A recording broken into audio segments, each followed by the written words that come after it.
അംഗീകാരങ്ങളുടെ തിളക്കത്തിനപ്പുറം വരാനിരിക്കുന്ന നിയമസഭാ തെരഞ്ഞെടുപ്പുകളിലെ vote bank ലക്ഷ്യമിട്ടുള്ള കൃത്യമായ രാഷ്ട്രീയ കണക്കുകൂട്ടലുകൾ 2026 പത്മ പുരസ്കാര പട്ടികയിൽ പ്രകടമാകുന്നുണ്ട്. കേരളം, തമിഴ്നാട്, പശ്ചിമ ബംഗാൾ എന്നീ സംസ്ഥാനങ്ങളിലേക്ക് ഒഴുകിയെത്തിയ പുരസ്കാരങ്ങൾ കേവലം അർഹതയ്ക്കുള്ള അംഗീകാരം മാത്രമല്ല, മറിച്ച് BJPയുടെ രാഷ്ട്രീയ മുന്നേറ്റത്തിനായുള്ള ശക്തമായ സന്ദേശം കൂടിയാണ് നൽകുന്നത്. 131 പേർ ഉൾപ്പെട്ട പട്ടികയെ ദ വയർ വിശകലനം ചെയ്യുന്നത് വോട്ട് തേടിയുള്ള കേന്ദ്രത്തിന്റെ ഒരു സാംസ്കാരിക പര്യടനമായിട്ടാണ്. കേരളത്തിന്റെ കാര്യമെടുത്താൽ രാഷ്ട്രീയ നിരീക്ഷകരെ അമ്പരപ്പിക്കുന്ന നീക്കങ്ങളാണ് ഇത്തവണ കേന്ദ്ര സർക്കാർ നടത്തിയിരിക്കുന്നത്.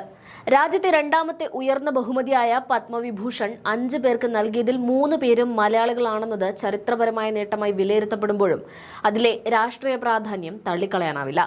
CPIM എന്ന പ്രസ്ഥാനത്തിന്റെ കരുത്തുറ്റ നേതാവും മുൻ മുഖ്യമന്ത്രിയുമായ VS അച്യുതാനന്ദന് മരണാനന്തര ബഹുമതിയായി പത്മവിഭൂഷൺ നൽകിയത് ഏറ്റവും വലിയ രാഷ്ട്രീയ വൈരുദ്ധ്യമായി മാറുകയാണ്.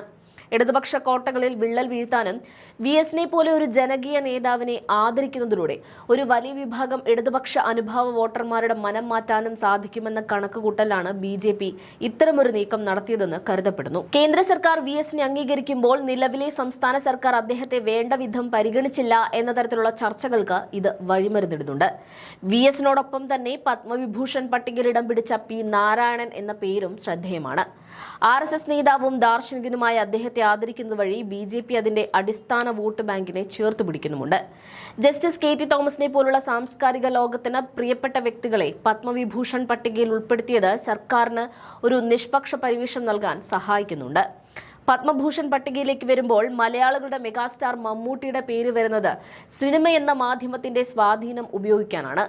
കോടിക്കണക്കിന് വരുന്ന അദ്ദേഹത്തിന്റെ ആരാധകരെയും സിനിമാ ലോകത്തെയും ഒപ്പം നിർത്താൻ ഈ അംഗീകാരം സഹായിക്കുമെന്നാണ് BJPയുടെ കണക്കുകൂട്ടൽ.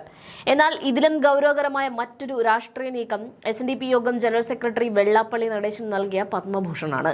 കേരളത്തിലെ തെരഞ്ഞെടുപ്പ് രാഷ്ട്രീയത്തിൽ നിർണായക സ്വാധീനമുള്ള ഈഴവ സമുദായത്തെ BJPയോട് കൂടുതൽ അടുപ്പിക്കാനുള്ള തന്ത്രമാണിതെന്ന് പകൽ പോലെ വ്യക്തമാണ്. മുന്നോക്ക പിന്നോക്ക ഹിന്ദു വോട്ടുകളെ ഏകീകരിക്കുക എന്ന ലക്ഷ്യം മുൻനിർത്തി തന്നെയാണ് വെള്ളാപ്പള്ളിയുടെ പേര് തിരഞ്ഞെടുത്തത്.